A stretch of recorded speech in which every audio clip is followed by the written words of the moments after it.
Bonjour chers RoboCapitals, j'espère que vous allez bien. Nous avons parlé de l'élection, nous avons parlé de la liberté d'expression. Je veux revenir sur le sujet de la macroéconomie.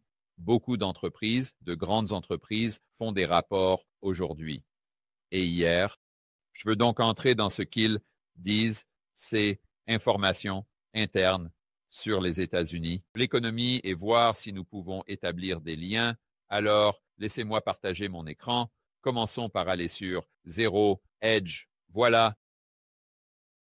Et comme vous pouvez vous y attendre, chaque entreprise qui annonce des bénéfices négatifs ou de mauvais bénéfices ou dont les bénéfices sont en dessous des attentes, que vont-ils faire? Ils vont l'attribuer à l'élection. Ce que je trouve intéressant, cependant, c'est ce que dit Marriott aujourd'hui, à savoir la baisse de la demande qu'ils ont constatée est le double de celle des cycles électoraux passés. Donc, les optimistes diraient ici, eh bien, c'est ce à quoi vous vous attendriez, c'est à cause de Trump, Kamala, blablabla. Peut-être, peut-être pas.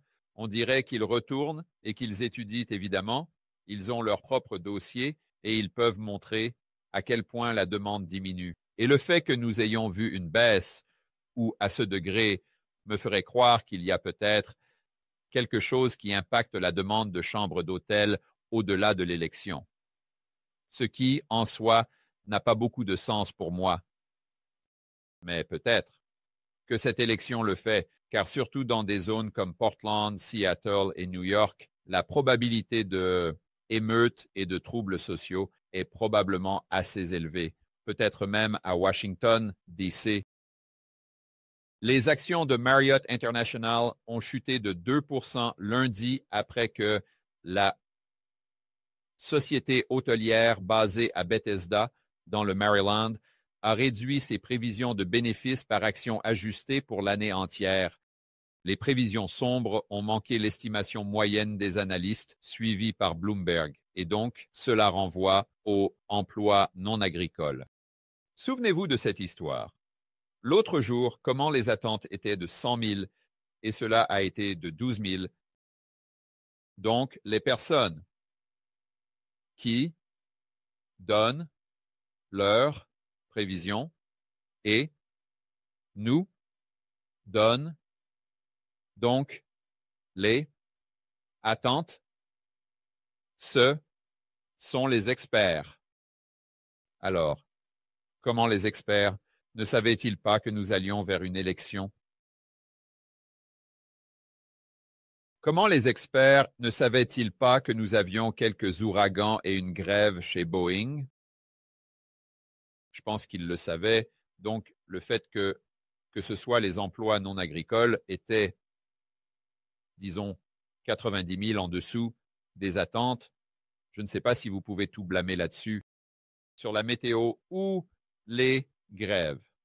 Tout comme avec cela, je ne sais pas si vous pouvez attribuer toute la baisse massive de la demande qu'ils constatent uniquement à l'élection. Lors de l'appel sur les résultats de lundi matin, la CFO, Leni Auberg, a dit aux investisseurs que les consommateurs avaient réduit leurs voyages ce mois-ci, citant des vents contraires liés à la montée des États-Unis, l'incertitude électorale. Et encore une fois, comment arrive-t-il à cette conclusion? Je comprends qu'à chaque élection, ils aient une baisse de la demande, mais le fait que leur baisse soit si extrême, comment savent-ils que 100% de cela peut être expliqué par l'élection? Je veux dire, corrigez-moi si je me trompe, mais je ne pense pas qu'ils aient les coordonnées. Pour les personnes qui n'ont pas réservé de chambre avec eux, n'est-ce pas?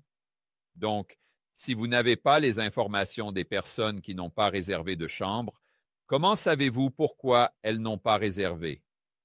Le bon sens me dirait, à moins qu'il y ait quelque chose que je ne vois pas, qu'ils ne savent pas pourquoi la demande est en baisse et qu'ils supposent simplement que l'ensemble de la baisse est le résultat de l'élection, alors que cela pourrait ne pas être le cas. Surtout lorsque vous combinez cela avec d'autres points de données et d'autres choses que nous voyons avec ces énormes entreprises américaines, des entreprises qui sont directement impactées par le consommateur. Alors, ils entrent dans les détails du RevPAR et autres. Vous comprenez? Passons à CNBC.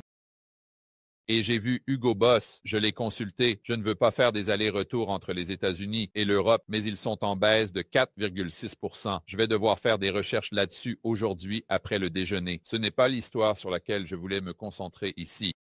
Ce que je voulais commencer, c'était Yum Brands. Comme la plupart d'entre vous le savent, c'est KFC et Pizza Hut. Je suis sûr qu'ils ont d'autres restaurants là-dedans, mais ce sont les principaux. Alors, lisons le titre. Les bénéfices de Yum Brands manquent les estimations, alors que KFC et Pizza Hut rapportent une baisse des ventes dans les mêmes magasins. De plus, ils constatent exactement la même chose chez Starbucks. Donc, j'aurais en fait dû en parler pour cette vidéo.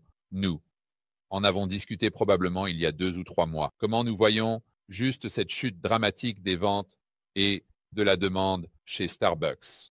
Et c'est pourquoi ils ont engagé ce nouveau PDG et ils parlent de changer l'entreprise et de faire toutes ces choses. Mais si vous regardez leur rapport de résultats le plus récent, c'est plus ou moins la même chose. Wiley Coyote. Donc, Yum Brands n'a pas atteint les attentes de Wall Street pour ses bénéfices et ses revenus trimestriels. Les deux KFC et Pizza ont signalé une baisse des ventes dans les mêmes magasins. Le PDG, David Gibbs, a déclaré que le sentiment faible et les conflits politiques. D'accord. Donc, le Marriott, je comprends un peu l'élection parce que personnellement, je ne voudrais pas être aux États-Unis en ce moment non plus. Donc, je comprends un peu le Marriott. Mais soyons honnêtes, qui n'ira pas chez KFC à cause de l'élection? Laisse-moi tranquille.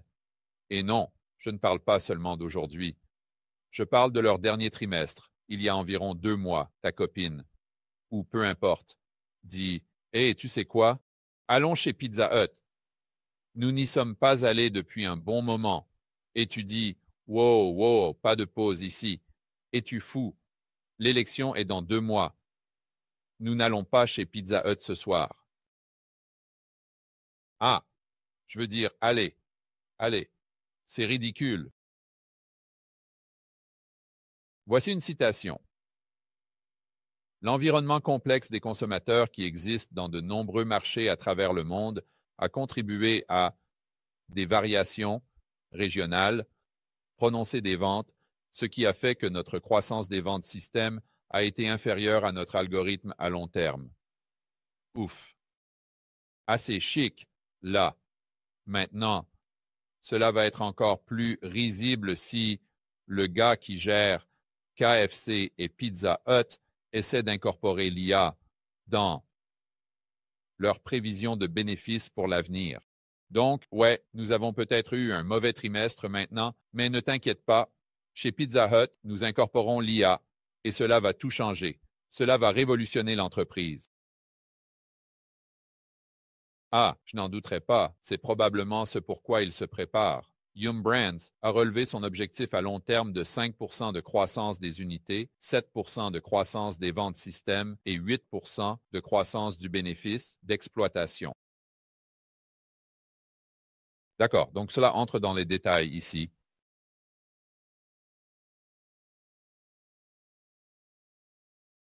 Il parle, oh, eh bien, c'est intéressant. Donc, il parle de l'international ainsi que du national.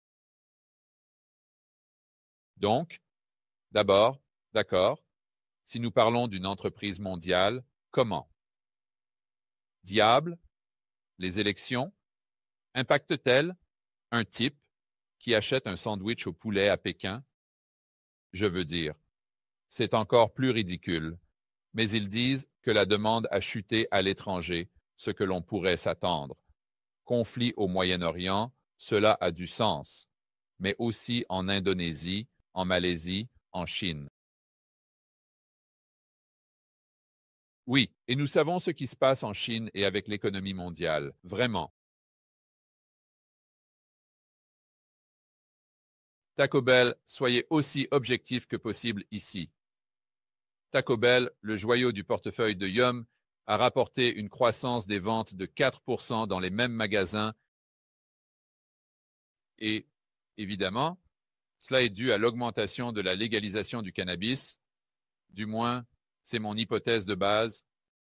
Soyons honnêtes, ce qui se passe ici, c'est que de plus en plus de comtés et d'États légalisent le cannabis. Alors, qui d'autre va bénéficier davantage de tous ces adolescents et adultes fument du cannabis? Ce sera Taco Bell, car regardez, ils vont manger cette friandise. Ils vont fumer ce joint. Ils vont, peu importe comment on fume du cannabis de nos jours, s'il y a une nouvelle façon sophistiquée de le faire, mais que vont-ils faire dans 1 heure ou 2? Ils vont être complètement défoncés. Ce sera comme un film de Cheech et Chong, et ils vont se diriger tout droit vers Taco Bell, donc je ne sais pas si cela... Non, je rigole un peu ici, mais cela ne me surprendrait pas si c'était la différence entre Taco Bell et Pizza Hut et KFC. Juste simplement de plus en plus de gens qui se défoncent. Il faut satisfaire les fringales. D'accord, retournons à CNBC. Parce que nous n'avons pas encore fini, passons à une autre grande marque très populaire, Burger King. Nous connaissons le problème que McDonald's a avec eux, colis, mais Burger King ici, les marques de restaurants parentales ne répondent pas aux attentes du 3e trimestre, et la raison pour laquelle je me concentre sur ces marques en particulier et ces corporations, c'est qu'elles sont tellement centrées sur le consommateur. Restaurant Brands International a rapporté des bénéfices trimestriels et des revenus en deçà des attentes. Les estimations des 4 chaînes de l'entreprise ont été plus faibles que prévu. Le café canadien Tim Hortons a été le meilleur performeur du trimestre. Encore une fois, cela n'a vraiment rien à voir avec l'économie américaine, bien que l'économie canadienne souffre également. Mardi, les bénéfices trimestriels et les revenus ont manqué les prévisions des analystes. Curieux de voir l'excuse qu'ils vont donner, vont-ils en parler? À propos de l'élection, je n'ai pas encore lu cela. Pariez maintenant. Continuons ici. Voici ce que l'entreprise a rapporté pour le 3e trimestre par rapport aux attentes de Wall Street. D'accord, compris. Les détails. Octobre maintenant pour l'ensemble de l'entreprise, positif à un chiffre bas dans les mêmes magasins, ce qui est une amélioration par rapport à ce que nous avons vu au 3e trimestre. D'accord. Pourquoi cela a-t-il manqué les attentes? J'essaie de trouver les citations ici pour voir sur quoi ils nous blâment. Si vous regardez certaines des choses qui influencent vraiment les finances de nos clients, tout. Les prix de l'essence sont en baisse, les taux d'intérêt commencent à diminuer, l'inflation a vraiment commencé à se modérer. D'accord.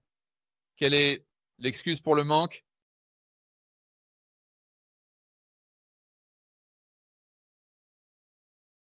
Je ne vois pas encore d'explication. J'essaie de trouver une autre citation. Popeyes a rapporté une baisse des ventes dans les mêmes magasins de 4%, bien en dessous du gain attendu de 0,2%, selon les estimations de Street Account. La chaîne a essayé d'augmenter ses offres de valeur récemment, d'abord avec une promotion de poulet avec os en 3 morceaux. Burke, qui mange chez Popeyes, Burke. Même ça, je sais à quoi ressemble leur logo. Et rien que d'y penser, ça me coupe l'appétit. Mais bon, ils blâment essentiellement cela sur l'inflation.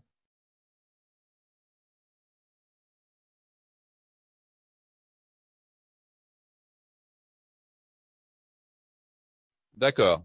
Donc, ils ne parlent pas vraiment des élections, comme Pizza Hut.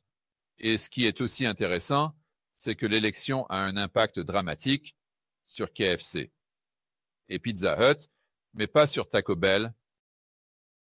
Alors, peut-être que ce que les gens font, c'est que la petite amie suggère Pizza Hut et le petit ami, même réponse. Quoi? Tu rigoles vraiment? Aller chez Pizza Hut ce soir? Je veux dire, l'élection n'est qu'à 2 mois. Nous n'allons pas chez Pizza Hut, absolument pas, mais je suis plus qu'en accord si tu veux aller chez Taco Bell. Peut-être que c'est ce qui se passe. C'est absolument ridicule. Ridicule. En fin de compte, il y a beaucoup de ces entreprises orientées vers le consommateur ou centrées sur le consommateur qui voient leurs bénéfices, ne pas répondre aux attentes qui d'ailleurs devraient inclure les élections ou les ouragans ou les tempêtes ou les grèves ou tout ça. Et nous allons devoir prêter une très grande attention à cela, car évidemment, vous n'obtiendrez pas de réponse claire de ces personnes. Est-ce l'inflation? Est-ce l'élection? Nous ne savons pas. Mon scénario de base est qu'il s'agit probablement d'un ralentissement de l'économie. Et vous combinez cela avec tous les autres points de données que nous avons concernant les taux d'intérêt, les courbes de rendement, etc. Et le crédit bancaire, prêt et beau, masse monétaire, tout ça. Et cela expliquerait pourquoi le consommateur commence à se retirer, mais en fin de compte, c'est juste un point de données et nous allons devoir surveiller cela de près. D'accord, les gars, profitez du reste de votre après-midi. Comme toujours, assurez-vous de défendre la liberté, le capitalisme de marché libre. Et aujourd'hui, jour des élections, je vais ajouter la liberté d'expression. Nous nous verrons dans la prochaine vidéo.